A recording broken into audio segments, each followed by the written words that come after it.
जय Hind all of you. Welcome to Doon Indian defence academy.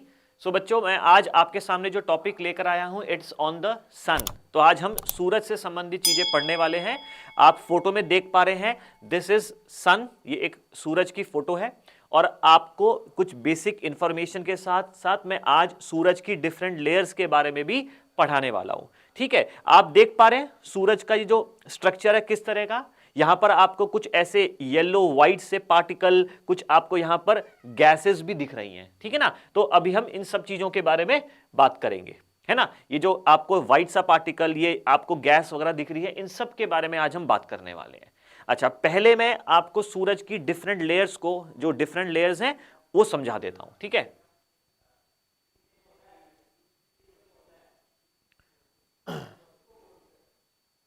देखो यहां पर आपको फोटो में दिख रहा होगा कि जो सूरज है, सूरज के सबसे अंदर वाले भाग में ये जो व्हाइट पोर्शन आपको दिख रहा है ना, तो this is called as core. ये है आपका कोर। ओके, और बेहतर तरीके से मैं बताता हूं, इस फोटो को मैं थोड़ा जूम करके आपको समझाता हूं।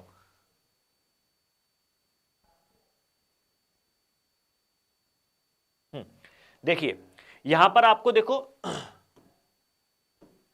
यहां पर आपको ये कोर दिखाई दे रहा है, दिस इज कोर। ये आपको जो कोर दिखाई दे रहा है, यहीं पर न्यूक्लियर फ्यूजन हो रहा है। आप ये समझें कि 600 मिलियन, आप समझ पा रहे हैं कितना होता है? 600 मिलियन। 600 मिलियन टन, मैंने आपको क्या बोला? 600 मिलियन टन हाइड्रोजन एक सेकंड में बर्न हो रही है कोर के अंदर। आप सोचो, इतनी हाइड्रोजन पर सेकंड अगर बर्न हो रही है, यानी कि ये हाइड्रोजन जब बर्न होगी तो किस में कन्वर्ट होगी? हीलियम में। तो इसमें से मैक्सिमम तो कन्वर्ट हो जाती है हीलियम में, लेकिन 4 मिलियन टन हाइड्रोजन जो है वो एनर्जी रिलीज करती है। ध्यान रखना, मैंने आपको बोला 600 मिलियन टन हाइड्रोजन पर सेकंड बर्न हो रही है, तो 596 मिलियन जो हाइड्रोजन है वो हीलियम में कन्वर्ट हो जाती है। जो बाकी की आपकी 4 लाख टन हाइड्रोजन बची है, वो 4 लाख टन हाइड्रोजन जो है एनर्जी इमिट कर रही है, जो पूरे सौर मंडल में स्प्रेड हो रही है। अच्छा, इस कोर के बाद आपकी सेकेंड लेयर आती है। ये सेकेंड लेयर है आपकी बेटा रेडिएटिव जोन, जहां से energy, electromagnetic radiation, photons energy इसके द्वारा बाहर आ रही है। अच्छा, ये रेडिएटिव जोन से ऐसा अभी जो साइंटिस्ट है अध्ययन करके ये पता लगा रहे हैं, और हमें एक बात का ये पता चला है कि भाई रेडिएटिव जोन से एनर्जी को बाहर आने में 1.76 लाख ईयर्स लगते हैं। इतना समय क्यों रेडिएटिव जोन से लग रहा है, ये अभी तक हमें पता नहीं चला है। ठीक है, but it is still a question, it is study, still a matter of study, research का अभी भी मुद्दा है। रेडिएटिव जोन के बाद ये है आपका बेटा कन्वेक्टिव जोन। तो जो कन्वेक्टिव जोन है, यहां पर एयर करंट्स सर्कुलेशन की फॉर्म में एनर्जी बाहर आ रही है। तो सबसे पहले 3 लेयर हैं आपकी, कोर, रेडिएटिव जोन और कन्वेक्टिव जोन। कन्वेक्टिव जोन और रेडिएटिव जोन के बीच में जहां यहां पर एक वर्ड लिखा है टेकोलाइन। ये जो टेकोलाइन है, टेकोलाइन का मतलब होता है अ जंक्शन, अ ट्रांजिशनल लेयर बिटवीन 2 लेयर्स, यानी कि एक ऐसी परत जो किसी 2 परतों के बीच में हो। जैसे this is one my hand, ये दूसरा मैंने एक हैंड, ये दोनों मेरे जो पाम्स हैं, जब मैं इनको दोनों को जोड़ूंगा तो इन दोनों के बीच का जो जंक्शन पॉइंट है वो टेकोलाइन है। यानी कि रेडिएटिव जोन और कन्वेक्टिव जोन के बीच की जो बॉर्डर है, सीमा है, उसको टेकोलाइन कहा गया है। एनीवेज, इसके बाद आपका आता है फोटोस्फेयर।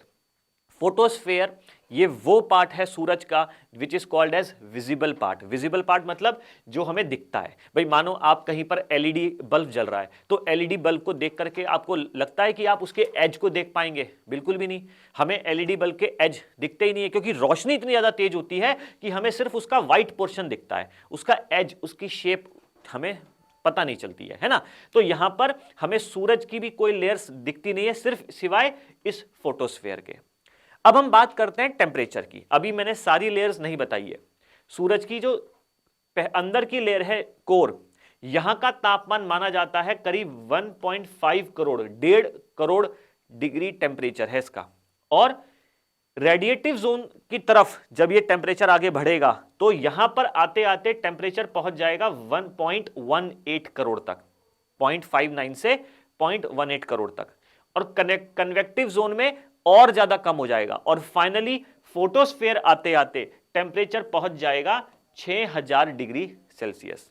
तो आपको मैं दोबारा बता रहा हूं, कोर का जो तापमान है वो 1.5 करोड़ है, कोर के बाद रेडिएटिव जोन का तापमान 0.59 से 0.18 करोड़ है, और फिर कन्वेक्टिव जोन में 0.8 करोड़ से लैक्स में पहुंच जाता है, और फिर उसके बाद टेम्परेचर कम होते होते फोटोस्फीयर का जो तापमान है वो पहुंच जाता है 6000 डिग्री सेल्सियस।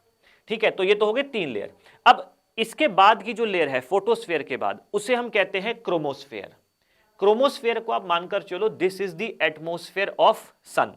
यहां पर क्रोमोस्फीयर का तापमान फिर से बढ़ना शुरू कर देता है। यहां पर इतनी amount of energy radiations emit हो रही है कि यहां पर तापमान हजार से लाख में इंक्रीज होना शुरू हो जाता है, और क्रोमोस्फीयर के बाद आपकी फाइनल लेयर आती है जो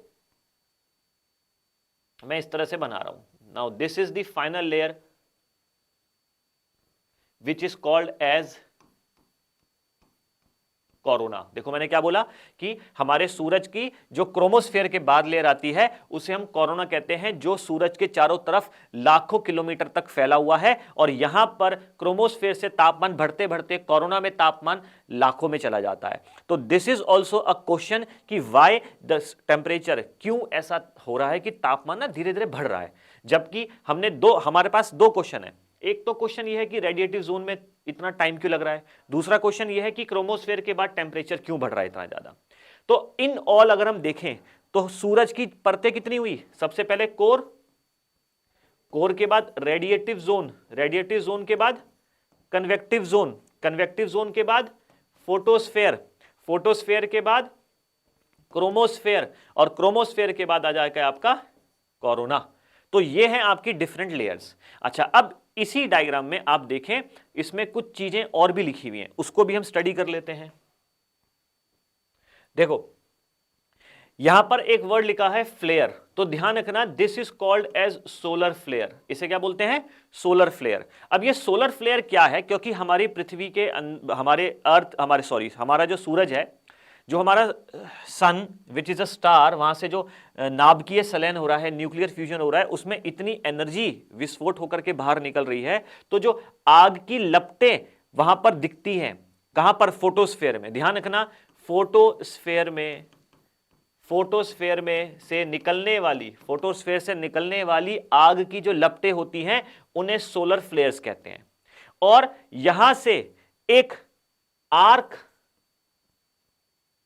of gas, arc of gas, इसको आर्क को, ये देखो ये दिख रहा है आपको, ये आर्क ऑफ गैस, एक गैस का बड़ा सा आर्क, या आप उसे लूप भी कह सकते हैं। क्या कह सकते हैं, लूप।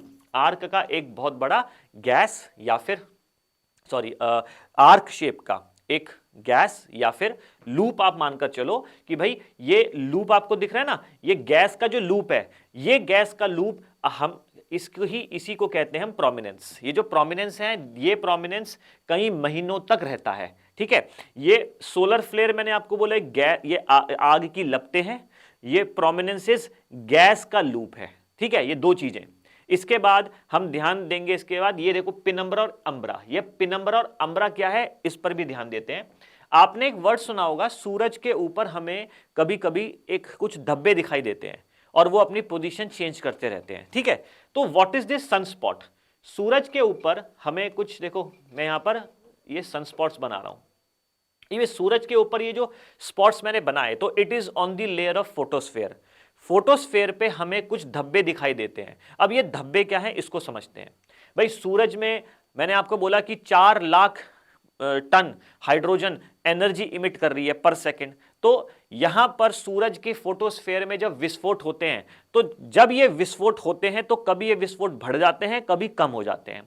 तो सूरज के जिस फोटोस्फीयर के जिस जगह पर विस्फोट होगा, एक्सप्लोजन होगा, तो एक्सप्लोजन के बाद वहां से एनर्जी बाहर निकलेगी, एनर्जी लिबरेट होगी। अब आप मुझे इमेजिन करके बताओ, भाई एक सतह है, ये इस सतह से एनर्जी का विस्फोट हुआ, और जब एनर्जी विस्फोट होगी तो एनर्जी एक्सप्लोजन होगा, तो एनर्जी जब बाहर जाएगी तो उस सतह का तापमान गिरेगा या बढ़ेगा। आप खुद सोचो कि इस पॉइंट से, इस एरिया से एक विस्फोट हुआ, एक्सप्लोजन हुआ, और यहां से एनर्जी लिबरेट होके बाहर चली गई। जब एनर्जी लिबरेट होके बाहर चलेगी तो बेटा टेम्परेचर यहां का डिक्रीज हो जाएगा in comparison to surrounding area. उसके आसपास के एरिया के मुकाबले इस एरिया में टेम्परेचर कम हो जाएगा। अगर आप टेम्परेचर वेरिएशन देखेंगे तो करीब 500 से 1500 डिग्री सेल्सियस तापमान में जो है गिरावट आ जाती है, जबकि आसपास के एरिया में टेम्परेचर रहेगा 6000 और यहां पर टेम्परेचर रहेगा करीब 4500 से 5000 के बीच में। तो ये जो टेम्परेचर का डिफरेंस आया, इसी टेम्परेचर के डिफरेंस से हमें यहां पर कलर का डिफरेंस दिखाई देता है, और यहां पर हमें कलर का जो डिफरेंस है, यहां पर डार्क शेड, डार्क स्पॉट्स हमें दिखाई देते हैं। तो यही डार्क स्पॉट्स को हम क्या कहते हैं? सनस्पॉट। तो ये sunspots are nothing but due to explosion होने की वजह से वहां से जो एनर्जी लिबरेट हुई, वहां का तापमान जो गिरा, उस तापमान के गिरने की वजह से सराउंडिंग एरिया के मुकाबले वहां पर हमें एक धब्बा, एक स्पॉट दिखाई देता है, जिसे हम सनस्पॉट्स नाम देते हैं। और ऐसा जियोलॉजिस्ट का मानना है कि ये सनस्पॉट्स जो होते हैं ये हर 11 साल के अंतराल में साइकिल चलती है, कभी बढ़ जाते हैं, कभी कम हो जाते हैं। और ये सनस्पॉट्स, ध्यान रखना, ये सूरज के तापमान में 1% का फर्क ला सकते हैं जो हमारी पृथ्वी तक रेडिएशंस आ रही हैं, क्योंकि इसका प्रभाव हमारी पृथ्वी तक भी पड़ता है। ठीक है, तो अभी आप समझे मैंने क्या बोला? मैंने आपको पहली चीज क्या बताई कि हमारा जो सूरज के फोटोस्फीयर है वहां पर सनस्पॉट्स दिखाई देते हैं। अच्छा, अब ये जो डार्क वाला एरिया है, ये जो डार्क एरिया है, this is called as umbra, this is called as umbra. और उसके आसपास का जो लाइट एरिया है, that is called as penumbra. एक और उदाहरण देता हूं भाई, मानो मैं अपने हाथ की शैडो जो है किसी दीवार के साथ बिल्कुल नजदीक लेकर आऊं, तो जो हम मेरे हाथ की शैडो दीवार पर बनेगी, तो आप कभी भी आप इसको प्रैक्टिकल करके देखना, आपके हाथ की या आपके शरीर की जो शैडो नीचे पड़ती है तो आपको दो शैडो दिखाई देती है, एक डार्क और एक लाइट। तो जो डार्क शैडो है, this dark shadow is called umbra, और जो लाइट शैडो है that is called as penumbra. तो फिलहाल मैंने आपको यहां पर इस फोटो में दिए गए सारे शब्द को समझाया है, तो उम्मीद कर रहा हूं कि चीजें आपको क्लियर हो रही होंगी। ठीक है, अच्छा, अब हम इसके कुछ थ्योरेटिकल पार्ट पर नजर मारते हैं। ठीक है,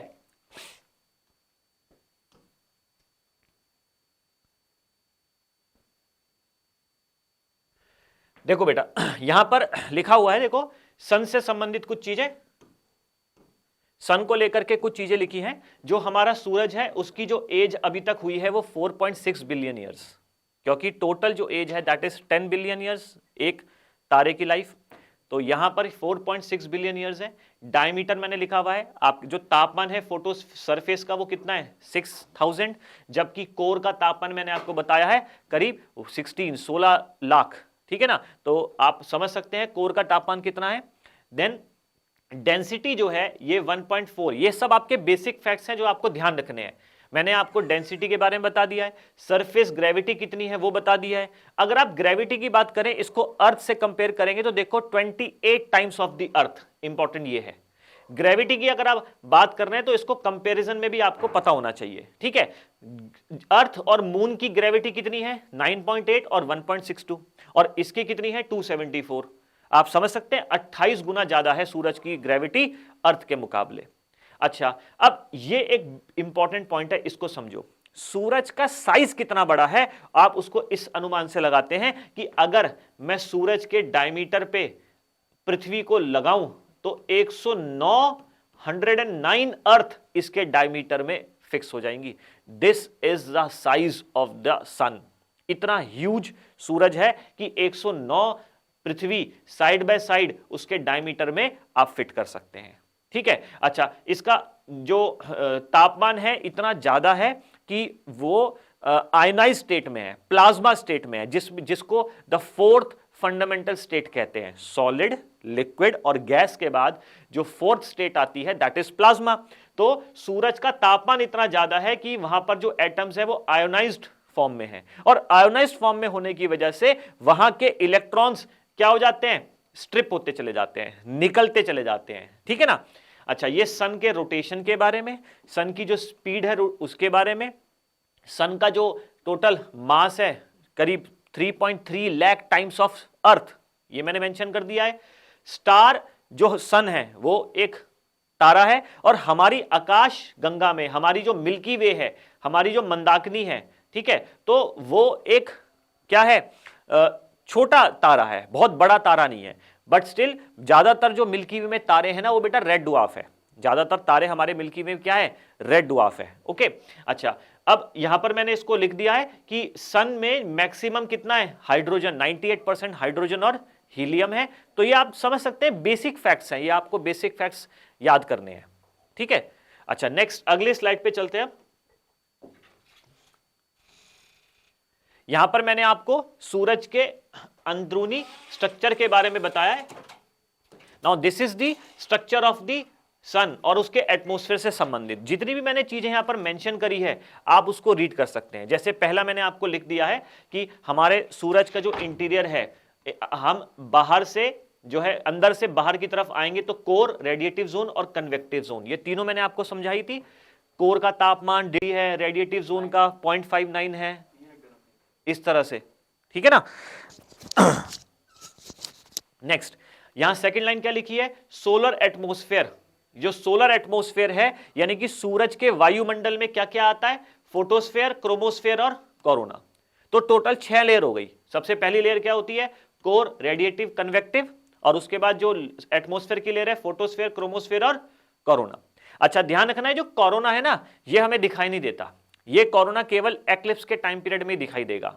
आप खुद सोचो, कोरोना का मानकर चलो उस सूरज का पेरीमीटर, सरकमफ्रेंस, तो वो सरकमफ्रेंस हमें जब सूर्य ग्रहण होता है, कंप्लीट सोलर एक्लिप्स होता है, टोटल सोलर एक्लिप्स होता है, तब हमें उसका एज दिखाई देता है। और जब उसका हमें एज दिखाई देगा तो वो बहुत ब्राइट होगा, तो इसीलिए कभी कभी उसको डायमंड रिंग का नाम भी दिया जाता है, ठीक है ना। तो कुछ किताबों में बच्चे जो है डायमंड रिंग भी पढ़ते हैं, तो मैंने यहां वो भी मेंशन कर दिया है।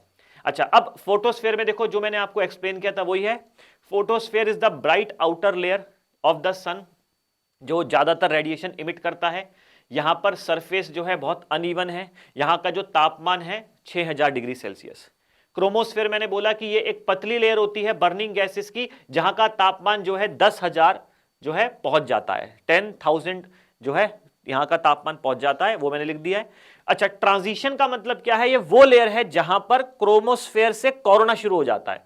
तो यहां का तापमान, the increase in temperature does not stop. अब यहां पर फोटोस्फेयर में तापमान था बेटा 6000, जैसे ही क्रोमोस्फेयर में तापमान आया तो आपने देखो क्रोमोस्फेयर में तापमान क्या हो गया, 10,000, और इसके बाद ये तापमान बढ़ता चला जाता है, बढ़ता चला जाता है, और ये तापमान जो बढ़ता चला जाता है उसी पर्टिकुलर लेयर को कोरोना कहते हैं। कहां तक पहुंच जाता है, 1 मिलियन डिग्रीज तक, ठीक है। जो हॉटेस्ट पार्ट होता है सोलर एटमॉस्फेयर का, ठीक है ना, तो वो यही, इसी को हम कोरोना कहते हैं। मैंने डेफिनेशन क्या लिखी है, the hottest part of the solar atmosphere. Solar atmosphere देखो यहां लिखा है, ये सोलर एटमॉस्फेयर में क्या क्या आता है, These 3 things। इन तीनों में सबसे ज्यादा तापमान कहां का है, कोरोना का है, और इन तीनों में सबसे ज्यादा तापमान कहां का है, कोर का है। तो या तो कोर का तापमान सबसे ज्यादा है और फिर तापमान कोरोना का ज्यादा है ना।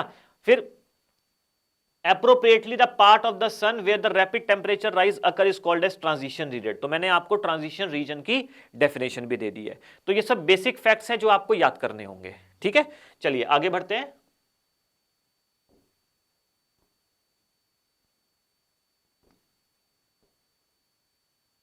देखो, अब यहां पर सन स्पॉट्स के बारे में मैंने क्या लिखा है, ये डार्क पैच है सन के फोटोस्फेयर के ऊपर डार्क पैचेस होते हैं, और ये हमें डार्क क्यों दिखते हैं, क्योंकि यहां का तापमान 500 से 1500 डिग्री कम रहता है सराउंडिंग क्रोमोस्फेयर के, सराउंडिंग एरिया के मुकाबले, ठीक है।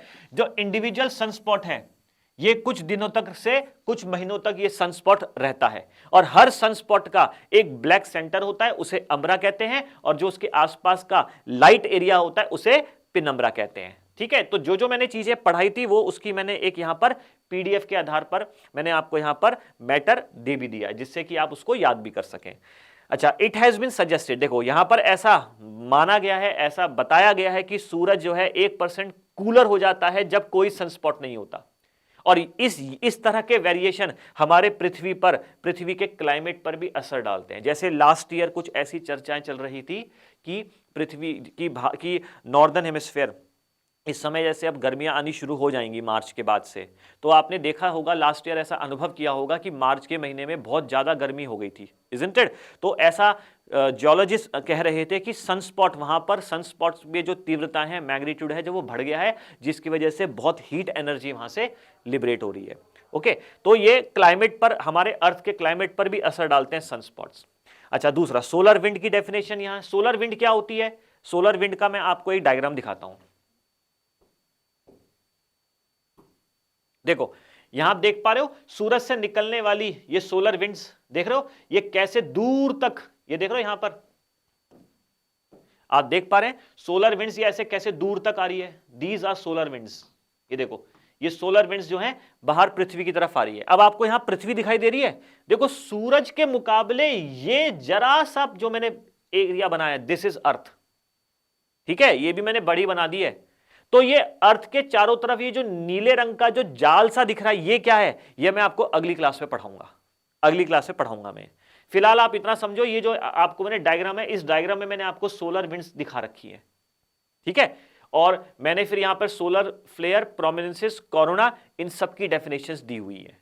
तो अभी मैं समझता हूं कि आपको सूरज को लेकर के जो मैंने आज क्लास स्टार्ट करी है, पहले इतना पोर्शन दिमाग में आप सेट करिए, बिठाइए, इसको समझिए, किताब में जो दिया गया मैटर है उसको पढ़िए, और फिर अगली क्लास मेरे ज्वाइन कीजिए। मैं इसी पर एक सेकंड पार्ट बनाऊंगा जिसमें मैं इसका पूरा पोर्शन और जो बच गया है वो कवर करूंगा, जिसमें मैं आपको ऑरोराज, ये नीले रंग का वेब जो मैग्नेटोस्फेयर है वो क्या है, वो सब समझाने वाला हूं, ठीक है। तब जाकर के सूरज, सन के ऊपर जो टॉपिक है वो कवर अप होगा। बेटा मैं जानबूझ करके आपकी छोटी छोटी वीडियोस बना रहा हूं जिससे कि आपको बहुत मोनोटोनस ना हो, है ना। क्योंकि होता क्या ना, ऑफलाइन क्लास में भी बच्चे अगर मानो 1 घंटे की क्लास ले रहे हैं तो सारा मैटर ग्रैस्प करने में उनको ब्रेक चाहिए, कि भाई वो ना फिर सैचुरेशन पॉइंट आ जाता है। तो मैं वो नहीं चाहता, मैं अपनी क्लास में ये नहीं चाहता कि टीचर लॉन्ग लेक्चर्स ले और बच्चे के 30% तो जाए, 70% उड़ जाए। तो जितना मैटर मैं आपको बता रहा हूं वो सब आपके दिमाग में जाना चाहिए, इसलिए मैं थोड़ी छोटी छोटी वीडियोस बनाऊंगा। तो ये पार्ट 1 था सन के ऊपर, सेकंड पार्ट में आपको अगली क्लास में पूरा समझाने वाला हूं, ठीक है।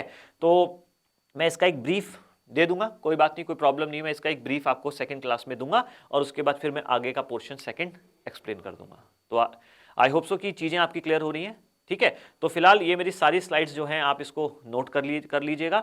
मैं अगली क्लास में इसका थोड़ा सा ब्रीफ और उसके बाद आगे का जो पोर्शन बच गया है वो सारा समझाने वाला हूं। ओके, चलो आज की क्लास में यहीं पर पूर्ण विराम करता हूं। मैं नेक्स्ट क्लास में जल्द आपके लिए नई वीडियो बनाने वाला हूं। तो टिल देन आप सब ऐसे ही पढ़ते रहें, मेरे संग जुड़े रहें। जय हिंद, जय Bharat, all the best for the exams.